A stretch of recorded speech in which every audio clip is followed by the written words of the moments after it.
চোখ বন্ধ করো। ভাবো, তুমি এই পৃথিবীতে আসার আগে কোথায় ছিলে? ইসলাম বলে আমরা ছিলাম এক অদৃশ্য জগতে, রুহের জগতে। কোরআনে আল্লাহ বলেন, তিনি সব মানুষের আত্মাকে একত্র করে জিজ্ঞেস করেছিলেন, আমি কি তোমাদের রব নই? আর আমরা সবাই উত্তর দিয়েছিলাম, হ্যাঁ, আপনি আমাদের রব। এটাই ছিল মানবজাতির প্রথম অঙ্গীকার।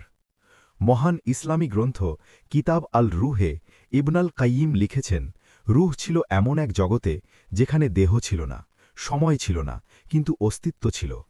আরও আশ্চর্যের বিষয়, রাসূল সাল্লাল্লাহু আলাইহি ওয়াসাল্লাম বলেছেন, রুহগুলো দলবদ্ধ সৈন্যদল সম, যারা আগে পরিচিত ছিল, দুনিয়াতেও তারা মিলিত হয়। তাই কি কিছু মানুষকে প্রথম দেখাতেই আপন মনে হয়? বিজ্ঞান আজও চেতনার সম্পূর্ণ ব্যাখ্যা দিতে পারেনি। দেহকে বোঝা যায়, কিন্তু আত্মা? হয়তো আমরা দুনিয়ায় নতুন, কিন্তু আমাদের রুহ অনেক পুরনো। এই জীবন ক্ষণস্থায়ী, আসল যাত্রা এখনও বাকি। লাইক কমেন্ট করো তুমি কি শিখলে, সাবস্ক্রাইব করো আরও এমন ইতিহাস ভিত্তিক রহস্যময় গল্পের জন্য।